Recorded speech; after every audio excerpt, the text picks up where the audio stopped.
j'espère que vous allez bien. Bienvenue dans une nouvelle vidéo. C'est une vidéo pleine d'interrogations. J'aurais besoin de votre avis. Si vous avez lu les livres, les sagas, les autoristes que je vais vous présenter, j'aurais besoin de votre sage conseil. Je vais vous présenter toute une panoplie de titres et d'autoristes qui ont un peu failli dans mon jugement, enfin dans ma première approche personnelle. Mais je sens qu'il y a un potentiel autour que je pourrais peut-être creuser et je pourrais accéder à une source riche, enrichissante, passionnante. C'est juste que j'ai calé en cours de route et là je sais plus trop si ça vaut la peine de redémarrer. Elle était bien ma métaphore, hein, alors que j'ai raté mon permis. Donc au programme, il y a des sagas que j'ai commencé et pour des raisons diverses et variées, j'ai envie de poursuivre, je me dis qu'il y a un potentiel mais d'un autre côté j'ai la flemme. J'aimerais bien avoir des conseils, des one-shots aussi que j'avais commencé et en fait je sais pas, pareil, j'ai mis pause en cours de route et je sais plus comment avancer parce que je me dis qu'il faut que je recommence depuis le début, mais est-ce que ça vaut la peine? Et des autoristes où vraiment le premier titre que j'ai lu d'eux, c'était soit une grosse déception, soit juste un avis assez mitigé. Et du coup, je me dis peut-être que c'est la plume qui matche pas, peut-être que je suis pas tombée sur le bon livre. Et là également, j'aurais besoin de votre avis. On va commencer par les sagas. J'essaie de pas trop blablater parce que j'ai pas mal de titres à vous présenter. Alors, le premier qui me tombe sous la main, c'est Le Prieuré de l'Oranger de Samantha Shannon, partie 1, publié ici chez J'ai lu. J'ai pris que la première partie en poche, parce que du coup en poche ça a été divisé en deux parties. Je crois que j'ai fini, mais j'ai pas... En fait, j'ai bien aimé. Je crois que j'ai mis 3,5, mais ça m'a pas forcément donné envie de lire la suite. Je pense qu'en fait, j'avais quand même envie, mais j'ai laissé trop de temps passer et du coup, maintenant, j'ai tout oublié. Est-ce que ça vaut la peine, selon vous, que je continue? Je sais plus où ça s'est arrêté. Il y a une romance saphique, lesbienne, qui me plaisait bien. Je me suis dit, ah cool, la représentation. Après, je me suis rappelé que j'aimais pas forcément la romance. Donc que ce soit homo ou hétéro, c'est bien pour la représentation, mais bon. Mon personnage préféré, il est mort dans ce tome, donc... Ah, c'est ça, c'est ça. En fait, c'est parce que je m'étais grave attachée à un personnage, et après, il est mort, et genre en cours de route, et depuis, mon intérêt, il s'est de plus en plus estompé. Donc, je sais pas. Et également, pour de Samantha Shannon, est-ce que ça vaut le coup de lire La Nuit, je sais plus, le préquel du Prieuré de l'Oranger, et également son titre The Bone Season, qui est du coup une saga. Parce que en vrai, j'accroche bien à sa manière d'écrire. J'aime bien comment elle développe ses personnages, son univers, dans mes souvenirs, dans mes maigres souvenirs. C'est juste que là, j'avais la flemme. Donc est-ce que ça vaut la peine de continuer, d'aller jusqu'au bout, de lire le préquel et de lire son autre saga? Je crois en fait son autre saga, ça me freine parce qu'apparemment il y a pas mal de romances et c'est plus, ça fait plus jeune. On verra. Ouf. Alors lui, je l'ai à peine commencé et puis après j'ai abandonné parce que je sais pas, j'ai pas accroché. Gardien des cités perdues de Shannon Messenger, publié chez Peikaiji Pocket Jeunesse. C'est une saga que il y a plusieurs années déjà, je voulais vraiment découvrir parce que c'est une longue saga et je me dis waouh, ça a l'air incroyable et tout, de découvrir un univers avec des adolescents qui grandissent, qui se découvrent eux-mêmes, qui ont des relations hyper riches et tout. Mais la plume, j'avoue, me freine un peu parce que je trouve qu'elle fait un peu trop simpliste pour moi. J'ai vu des avis qui disaient que par la suite, la saga elle s'étire en longueur et que c'est assez monotone et que c'est assez déséquilibré dans le rythme, donc je sais pas. Est-ce que ça vaut la peine ou pas? Cavalier vert de Kristen Britain, publié chez Brajlon. Le tome 1, j'avais adoré. J'avais commencé le tome 2 et il y avait une romance qui s'était un peu annoncée. Et du coup, ça m'a lassée. Je vous ai dit, j'étais trop difficile en romance parce que si je perçois la romance comme trop prononcée, comme trop importante dans un récit, ça peut me lasser de l'histoire en entier. Alors que même si pour certaines lectrices, certains lecteurs, ça reste secondaire, mais pour moi, si c'est pas pertinent, c'est pas logique, c'est trop forcé ou quoi, bah voilà. Là, ça m'est un peu arrivé dans mes souvenirs et c'est dommage parce que vraiment, l'héroïne, elle est trop classe. Et je crois que j'aimais beaucoup les autres personnages féminins. Le cast féminin est trop cool.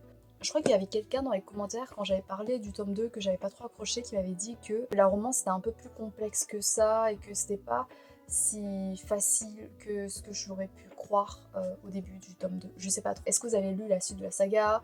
Est-ce que ça vaut le coup? Je pense qu'en vrai ça vaut le coup. J'ai juste besoin un peu de motivation. Mais en vrai j'aimerais bien... train, maintenant que j'ai dans les mains, parce que ça fait des années que j'ai pas repris, j'aimerais bien le lire maintenant. L'Empire d'écume de Andrea Stewart, publié chez Big Bang. Regardez-moi ça. J'avais collé des stickers, c'est de JoJo's Bizarre Adventure. Ici parce qu'il y avait une critique de Sarah J. Maas. Et je déteste Sarah J. Maas. En plus, je crois que c'est une autrice problématique.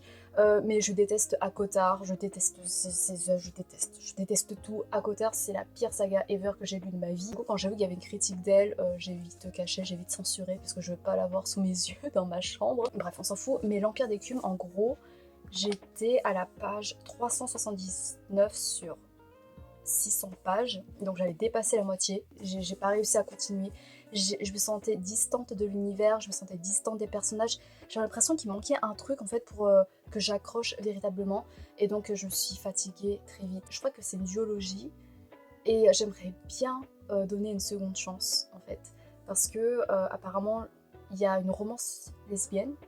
Ok, je suis un peu contradictoire parce que d'un côté je dis j'aime pas forcément la romance, que ce soit homo ou hétéro, et là je me dis c'est peut-être un argument pour me convaincre de donner une seconde chance.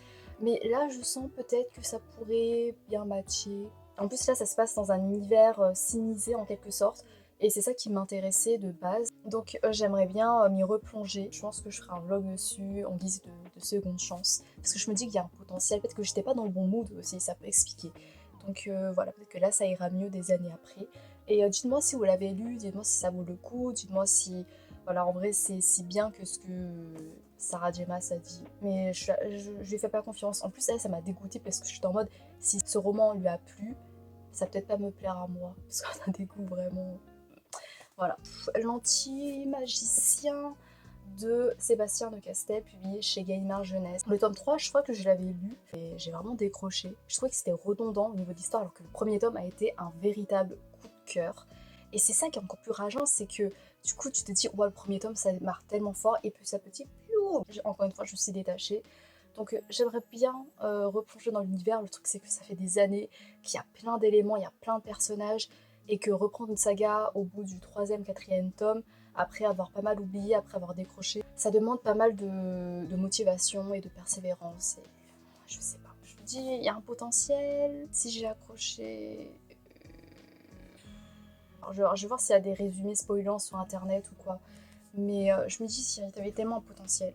Iron Widow de Shijan Chaijiao, publié ici chez Penguin en anglais. C'est mon ami qui me l'avait offert pour mon anniversaire. C'est un roman que je voulais lire depuis sa sortie, donc j'avais pas attendu sa sortie en français pour le lire, et j'étais contente que mon ami me l'ait offert. Le truc c'est que j'avais pas accroché. Ça a été l'une de mes plus grandes déceptions. Parce que j'en attendais tellement, mais je trouvais que les personnages étaient mal foutus, que tout allait trop vite au niveau du cheminement personnel de l'héroïne, au niveau de la romance. Le trope de la romance, le trope que ça emprunte, franchement c'est cool, ça donne une bonne représentation. Le truc c'est que pour moi c'était trop forcé, c'était juste pour la représentation et pas forcément pour une bonne représentation avec plus de pertinence quoi. J'étais en mode mais ça peut sortir de nulle part, c'est trop forcé quoi, tu vois, genre si on avait plus développé la psychologie des personnages, là j'aurais mieux compris. Mais là c'était juste genre en mode bon bah voilà ce trope, il y en a qui en demandent, donc voilà je vais le foutre dedans.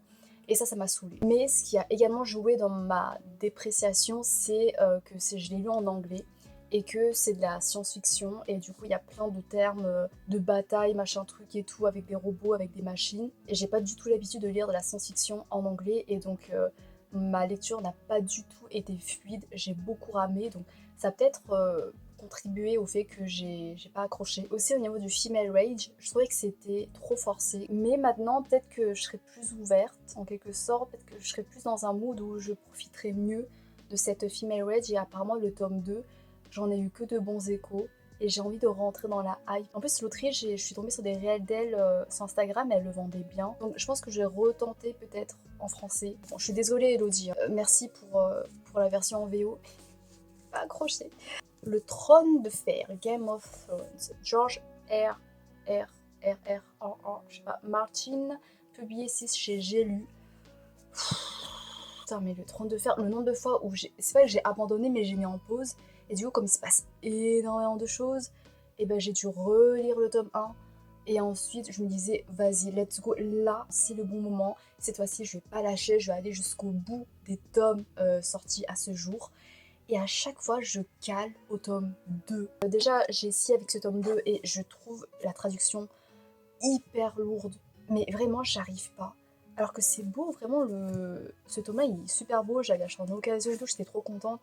Déjà, c'est écrit petit. Le vocabulaire, il est très moyenâgeux. Enfin, j'imagine que c'est bien traduit, peut-être, parce que les tournures, elles sont assez littéraires, peut-être élégantes, mais pas pour moi. Pour moi, j'arrive pas, j'arrive pas. Et après, j'ai essayé d'autres traductions, mais comme c'est une longue épopée, j'ai pas eu assez d'endurance et du coup, à chaque fois, je m'arrête à mi-chemin. Et après, je suis perdue, parce que j'ai perdu pas mal d'éléments.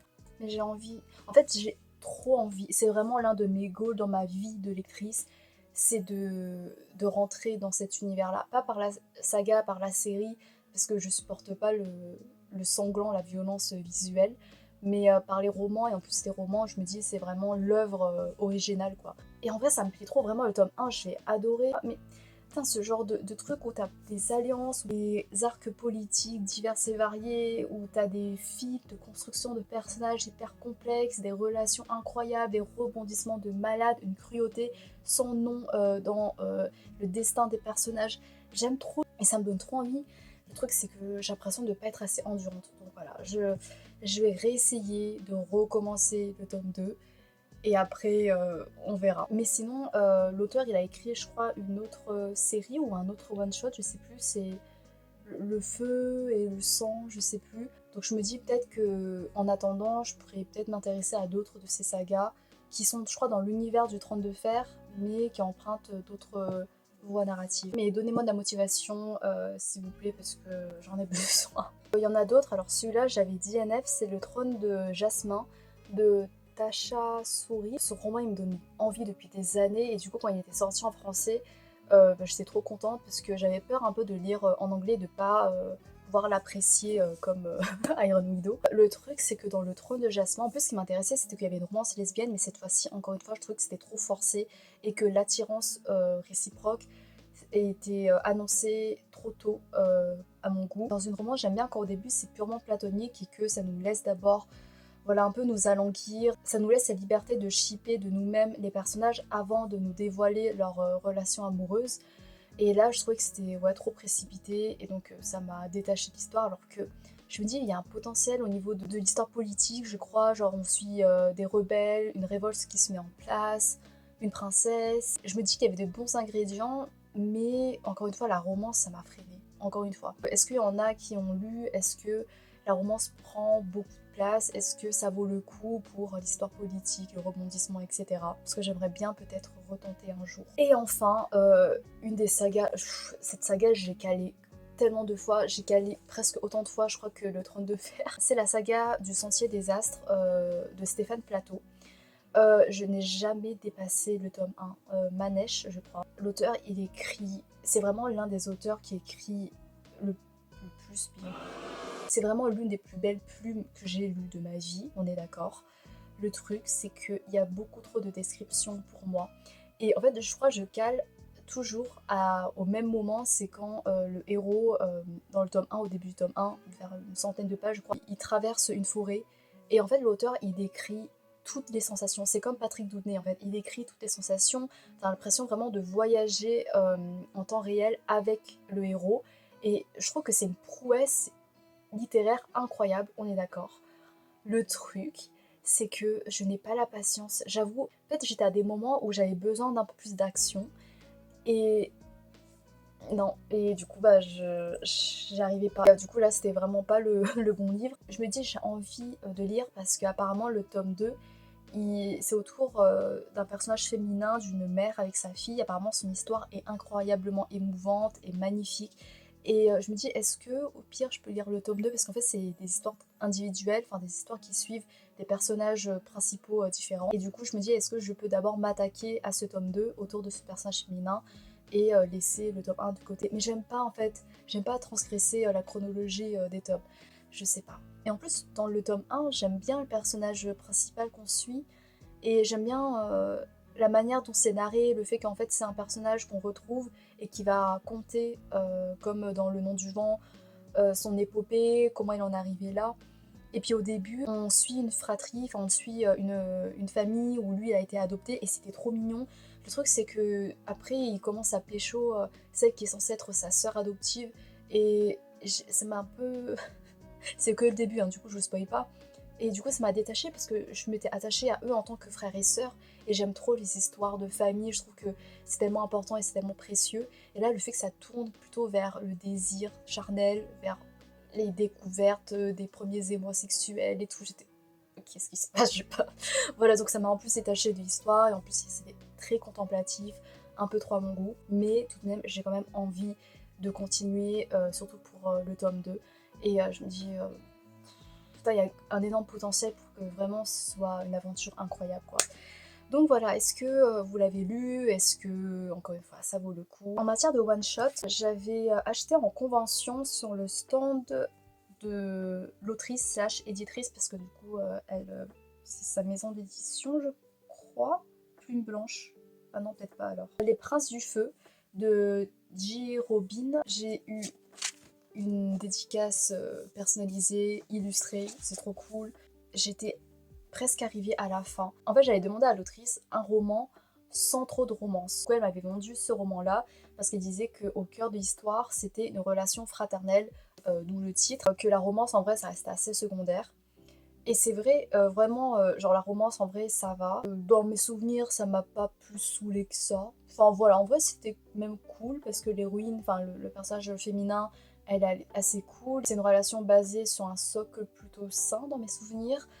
Le truc, c'est que les frères, ils sont séparés, du coup, on n'a pas forcément beaucoup de scènes entre eux, même si c'est une quête, je crois, d'un frère pour retrouver son frère.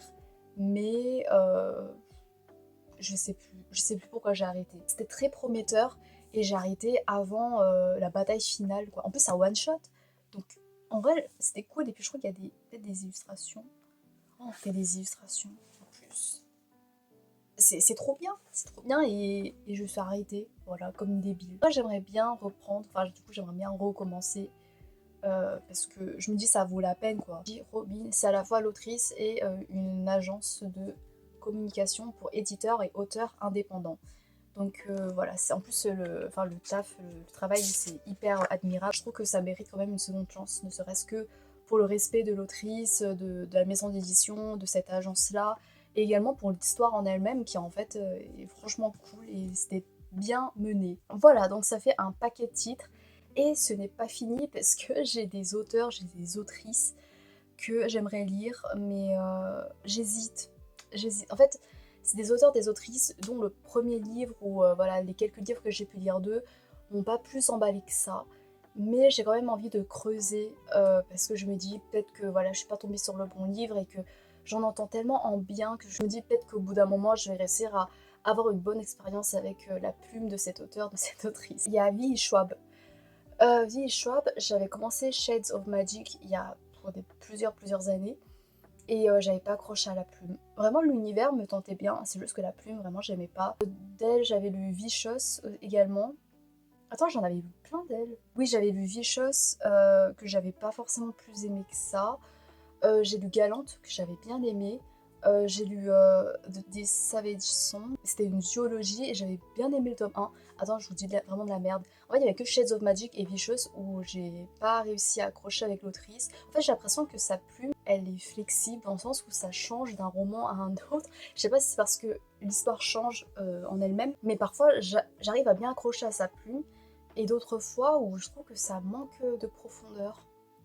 Et du coup, ma question est, là elle vient de sortir un autre roman avec une histoire de vampire saphique qui a l'air incroyable, enfin en vrai ça a l'air trop bien, genre dès que nos os retourneront à la terre, un truc comme ça. Ça m'intéresse, mais je me dis, est-ce que... Je sais pas, je sais pas. Il y a aussi La vie invisible d'Adi Larue. Ça j'ai peur que ce soit trop contemplatif. Mais d'un autre côté, j'aimerais bien, mais d'un autre côté, je me dis, ouais, peut-être que comme parfois, j'accroche pas trop à la plume de Ville Schwab, est-ce que ça vaut le coup? Je sais même pas en fait ce que je demandais, c'est juste que quand je vois le nom de cette autrice, je suis un peu mitigée, je suis un peu partagée, je suis en mode, putain, ces récits m'intéressent, parce qu'elle arrive à se diversifier, ça c'est quelque chose que je peux pas lui enlever, elle a une imagination foisonnante. Mais d'un autre côté, je me dis, je sais pas, il y a un truc qui coince à chaque fois dans sa plume. Galante, par exemple, j'ai beaucoup aimé, mais je me dis que il y a un truc qui fait que j'ai pas été totalement immergée comme j'aurais voulu à cause de sa plume. Et Shades of Magic, j'aimerais bien retenter, j'aimerais bien donner une seconde chance parce que ça a l'air d'être un monde complètement fou, enfin avec une found family je crois. Et donc j'ai envie de m'y replonger, j'ai envie de redonner une seconde chance. Le truc encore une fois c'est que c'est la plume à chaque fois, donc je sais pas. Il y a Maxime Chatham,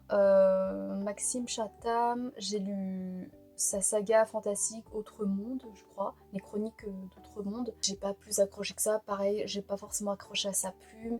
J'aime bien les thrillers en général, mais j'en ai jamais lu de lui, donc est-ce que vous m'en conseillez? Je sais pas. Voilà, c'est tout. C.S. Quill, l'autrice de Campus Travers, alors, le tome 1 de cette saga, j'ai même pas fini. Les personnages, l'histoire, oh, ça jouait cliché sur... C'était cliché sur cliché. Mais là, elle a sorti Les Abysses, je sais plus, sa nouvelle saga, je crois plus fantastique. J'ai entendu pas mal de bons échos, même s'il y a une romance, mais apparemment ça se lit bien et que tu vois, tu sens que l'autrice a bien mûri dans sa plume. Donc je me dis peut-être que je pourrais peut-être me rabibocher avec son travail. Il y a Baptiste Beaulieu. Alors lui, je pense que ouais, je lui donnerai une seconde chance parce que j'avais lu celle qui l'attendait. Je remets pas en cause son talent, enfin vraiment son travail, son écriture, c'était incroyable. C'est juste que celle qui l'attendait, c'était un peu trop surréaliste pour moi. Ça jouait beaucoup dans un registre où, donc, quand je l'avais lu, j'étais pas du tout habituée, donc j'arrivais pas vraiment à m'attacher au personnage, à ce qu'il vivait vraiment. Mais là, il a écrit d'autres livres qui ont l'air peut-être plus abordables pour mes goûts personnels. Euh, Où vont les larmes quand elles sèchent, quand elles ne sèchent pas, je sais plus, des trucs avec des larmes. Je crois que des livres où il raconte, où il parle de son métier de médecin, où il parle également de son homosexualité, je crois. Donc c'est des récits qui peuvent vraiment m'émouvoir. Et en plus, je trouve que sa plume est vraiment sublime. Donc voilà, je pense que je vais retenter cet auteur-là. Il y a également Yukio Mishima. J'avais lu Confession d'un masque, qui était une autobiographie de l'auteur qui parlait de son homosexualité et de comment il a vivé dans une société très conservatrice comme le Japon. Le pitch avait l'air super bien, il écrit super bien, le truc c'est qu'il dérive d'une manière qui me perd en fait. J'ai peur un peu de m'attaquer à ses autres ouvrages, j'ai envie parce que je sens vraiment qu'il y a une force, qu'il y a une beauté dans sa plume qui pourrait me toucher. C'est juste que voilà, comme j'ai pas réussi avec Confession d'un basque que j'avais abandonné, mais déjà je trouve que l'histoire de cet auteur, l'histoire personnelle, même son travail, c'est assez fascinant à voir, donc voilà, j'aimerais bien tenter. Et enfin, le dernier auteur, c'est l'auteur qui me fait le plus peur, là récemment dans ma vie, je crois. C'est Mo Yen, un auteur chinois qui avait remporté le prix Nobel de la littérature, je crois. Alors, j'ai étudié en classe, il est très intéressant. Quoique, je crois que bon, on partage pas forcément les mêmes valeurs politiques, mais au niveau de son œuvre littéraire en général, c'est très intéressant à étudier. Le truc, c'est que j'ai l'impression que je pourrais pas me matcher avec sa plume, dans le sens où, je sais pas, il utilise beaucoup de registres, comme Baptiste Beaulieu dans celle qu'il attendait, mais là, à un level... et il y a beaucoup de descriptions. J'avais lu le radis, je sais pas, un truc avec le radis, je vous mettrai le titre. C'était court, mais j'avais déjà du mal à en venir à bout.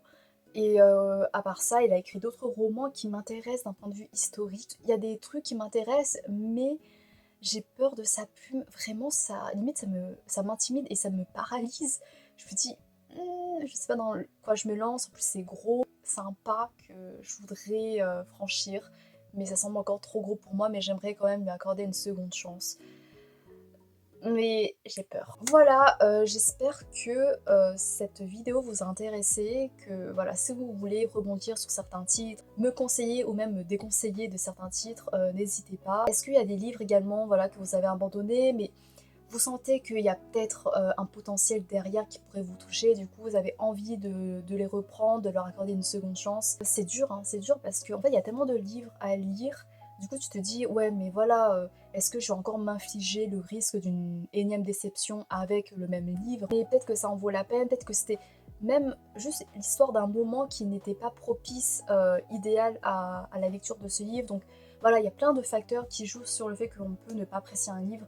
Et j'aimerais voilà, surmonter ces facteurs-là et essayer à un autre moment de ma vie, donc peut-être aujourd'hui, des années après. En plus, ce sont des livres que j'ai achetés, donc j'ai pas envie de les avoir achetés pour rien aussi, ça joue aussi. Merci infiniment d'avoir regardé jusqu'à la fin, et j'espère vous retrouver pour d'autres vidéos interrogatives, basées sur l'échange comme ça, ou sur des lectures moins décevantes. Merci encore et à bientôt peut-être, je sais pas, j'espère. Salut!